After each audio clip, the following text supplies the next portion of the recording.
public sector corruption, whether actual or perceived, has a significant influence on the impressions of a nation's integrity, credibility, dependability, legitimacy, and reliability, as well as the quality of its governance and its administrative machinery. Therefore, any misuse or violation of entrusted authority that comes with a government official by a public servant for his or her own interests and gains is referred to as public sector corruption, and it presents itself significantly in many areas of the public sector. Unfortunately, corruption in Malaysia is certainly not a new issue, even though the precise moment when corruption became a source of worry cannot be established.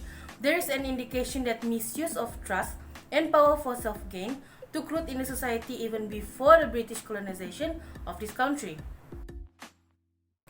Corruption can be described as the misuse of a role of public power for private benefits or to enrich a friend or relative at the risk of the broader public.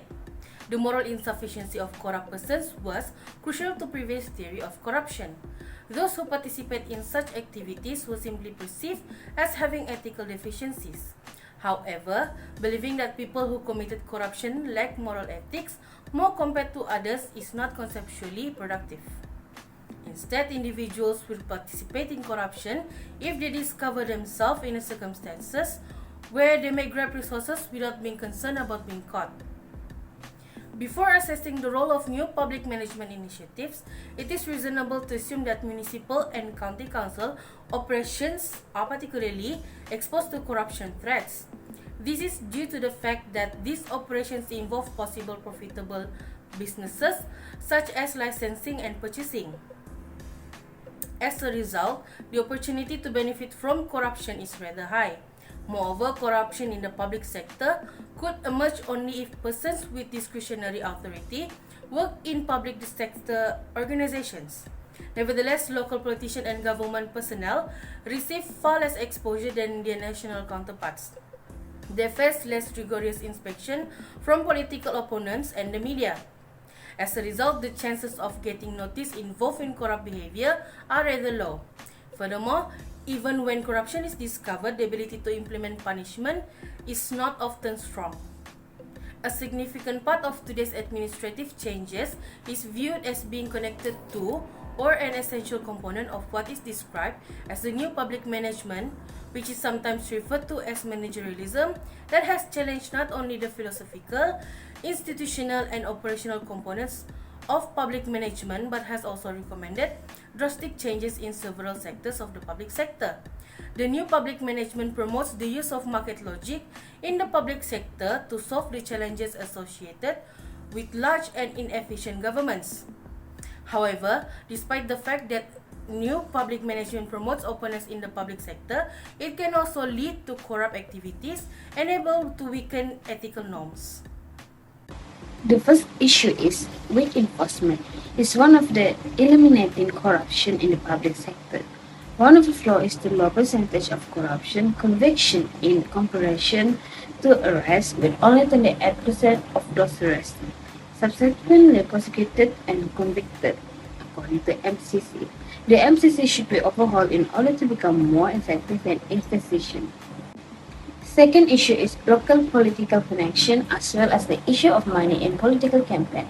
The close tie between big business, also known as the politic business or money politic, and leaders in the BN, particularly UMNO, as well as individual members of parliament, have been a major factor in explaining why corruption persists in Malaysia and why anti-corruption measures have not been properly implemented. However, it stands to reason that top government individuals who accept bribes from corporations in exchange of special favor may also be motivated by a desire for personal enrichment. Political manipulation in corruption case investigation and prosecution. Political leaders might interfere with surveillance and enforcement organizations, including the Auditor General Department, Public Account Committee in Dewan Rakyat, by obstructing investigation and prosecution. This causes the MCC to be influenced by the political leader, and they are scared of them or lose their jobs. Hello, my name is Viviana Songgipun. So here there are three ways of addressing this issue and problems. One of them is the Anti-Corruption Agency, which is one of the agencies to prevent and eliminate all forms of corruption, abuse of power, and maladministration. It also gave the authority to investigate, question, arrest, and prosecute offenders, as well as obtain documents and witnesses, monitor income and assets, and propose administrative and legal reforms. This agency also has taken approach and strategies such as education, prevention, and enforcement. The education strategy is focuses on initiative to instill ethical ideal members of the public and the civil services to foster a sense of intolerance toward corruption. To achieve this agency holds discussion, public campaign, and seminar to clarify anti-bribery legislation, motivate people to act against the corruption, and encourage them to report corruption activities. The effort of this agency also include in identifying the areas of government activity that are most vulnerable to corruption and making recommendations to the appropriate agency for review and reforms of the system and procedure. Secondly, Malaysian Anti-Corruption Commission, which aims to increase the effectiveness and efficiency of anti-corruption activities as well as the independence and transparency of the anti-corruption agency by including any public official who requests, offer, or accept a bribe in exchange for a favor from the giver. A corruption-free pledge, also known as Ikrar Bebas Rasuah, has been signed by the executive of several organizations as a primary tool to fight corruption activities. The MSCC places a high priority on avoiding corruption in both public and private sector, much like the Malaysian Institute of Integrity. This giving them a guidance on detecting and closing loopholes that provide opportunities and incentives for corruption. Lastly, Global Infrastructure Anti-Corruption Center (GISCC), also known as Pusat Governance, Integrity, and Anti-Rasuah Nasional, in working with mitigating moral hazard and gifts and hospitality. According to this, the company must ensure that the practice of giving gifts and hospitality adhere to the guideline of the appropriate procedure. It is the responsibility of the top-level management to develop a policy and procedure that provides clear guidance on gifts and hospitality. Furthermore, they are responsible for demonstrating leadership commitment to the organization by ensuring that all levels of personnel comply and practice appropriate conduct, as well as initiating the development of a mechanism for manager to monitor employees or agents adhering to the policy. Hello, my name is Floria Saran. The first suggestion on combating corruption is increasing the effectiveness of the judiciary. Only Malaysia elects its head of state, known as Yang di-Pertuan Agong, YDPA. It has been alleged over the year that politics are too frequently used to obstruct the constitutional monarch's powers of selecting and dismissing judges. Reform initiative has been made, but because of the country constitutional does not guarantee a true separation of power, requests for reform continue sometimes. Special courts has been established to speed up corruption proceedings. The report includes limit the Judicial Appointments Commission (JSC), a 9-member body established in 2009 to promote judicial independence in its ability to reject judicial appointments. The JSC's recommendations should only be rejected by YDPA in extreme circumstances. Additionally, JSC should review the Chief Justice's recommendations after they are made. Additionally, YDPA, who chooses for JSC member, ought to give up that power. Besides, make the process more transparent by letting the public know who has been proposed for judgeships. The selection and appointment process may be made more transparent, and the public's confidence in the judiciary would increase the establishment of clear-cut rules. Next, reform of government linked company (GLC). Reform must ensure that the government ecosystem, which is made up of numerous diverse GLCs, function cooperatively to aid in the reconstructions of the economy. Different GLCs will have distinct roles with little overlap, making better use of the limited public resources available. Regulatory organizations will have more authority to keep an eye on GLCs that prevent private companies from competing fairly in the market. The third feature is structural reform of GLCs, which means shutting down or privatizing GLCs that are merely conduits for distribution of funds created by the government to influential people or members of political parties.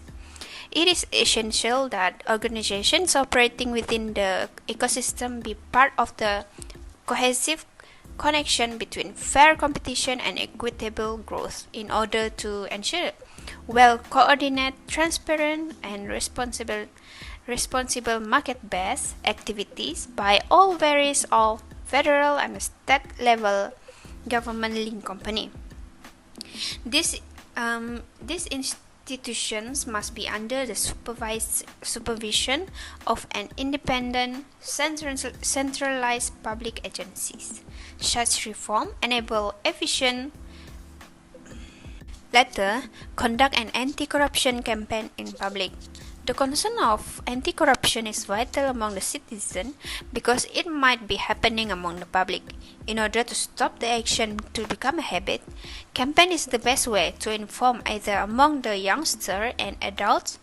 For example, in 2017, there is a campaign held in Malaysia named Friends of Anti-Corruption Revolution Movement, was held by Malaysian Anti-Corruption Commission, MACC. It says that everyone that live in good state of financial are the one who likely to be involved in the abuse of power and corruption. In our daily life, without our concern, corruption happens unexpectedly. For example, in our family, when a younger sibling knows our darker secret, the person that own the secret would give a big amount of money for their sibling in order to not spill the secret to their parent. In bigger scope, giving money or receiving money through back doors is the biggest mistake, especially among the government members, company, and even any businesses. This action could bring satisfaction and growing greediness of an individual. Therefore, in order to take everyone back to track, is to hold a campaign regarding the issue, so that everyone knows what is the problem and what is the consequences if they are involving in corruption agenda. Thank you. To conclude, the effort to stop corruption in Malaysia were originally initiated through legislative measures during the reign of the British colonial through the establishment of several regulations. Today, the battle against corruption is one of the top priorities among the country's leaders. Even though corruption still remains in Malaysia, the efforts have been made.